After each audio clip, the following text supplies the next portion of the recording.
Welcome to another video where we're going to try and keep things simple. I'm Steve, and this is my version of the detailing cart. So I decided to put a cart together because I really needed one. I was unorganized, I was walking around too much, I was misplacing things. I needed to be more efficient. As I thought about my processes in detailing, I began to form a vision of what I wanted to see in a cart, and I started to generate a small set of requirements. So the first one is that it needed to be thin. It needed to fit along the sides of the vehicle as I was working, especially inside the garage where space can get a little tight. I wanted to have at least two shelves, an upper and a lower.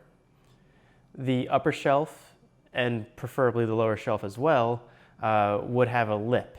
This is to hang bottles and also to be able to set things into it without having them push over an edge and fall. It needed to have at least one drawer, be made of metal so that we can take advantage of magnetic tools, and lastly, economical.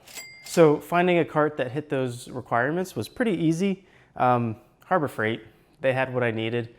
Time will tell how long this will last, but it's pretty lightweight, so I don't expect to have too many issues. You might be wondering why I didn't go with, one of those other detail-specific carts. And as I was looking and I was shopping and thinking about how I detail, I started to realize that I don't need to carry every tool I own on the cart. If I'm out doing a contact wash, it doesn't make sense for me to have my polishers on the cart.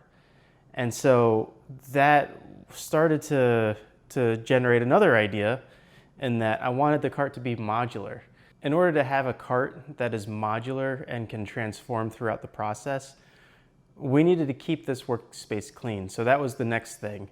We need to have the top and bottom shelf be clean and free of storage.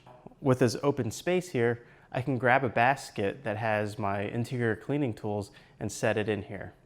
When I'm done with the interior, I can take that out and I can place my foam cannon in here, maybe with a couple of other nozzles, and I can bring that out with me during my contact wash. When I'm done contact washing, I can put those away, bring out the polishing tools. When I'm done polishing, I can put those away and bring out the coating tools. The last thing I wanted to do was take advantage of the fact that the cart's made out of steel, and I can use magnetic hooks to hold, just small tools that I use frequently. But also, this allows me to use the cart with magnetic lights. So you'll see that I have my correction light and a working lamp on here, and now my cart doubles as a light stand.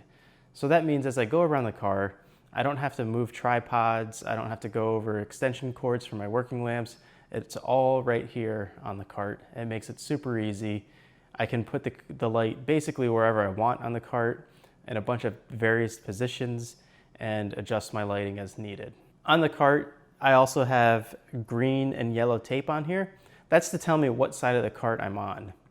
Green means good, and these are the chemicals that I can spray directly on the paint without really worrying about anything. So on the green side, I've got my sealants and my waterless wash.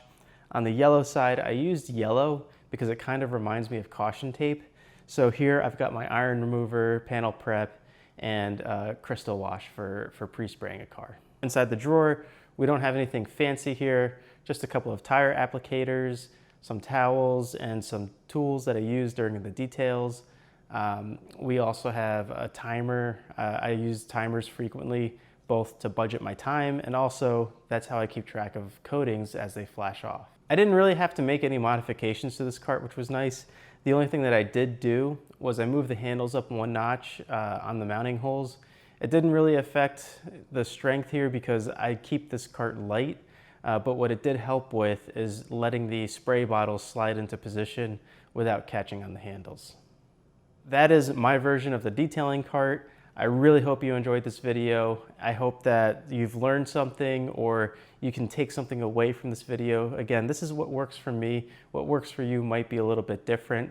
Anyways, thank you for watching, and I'll see you all in the next one.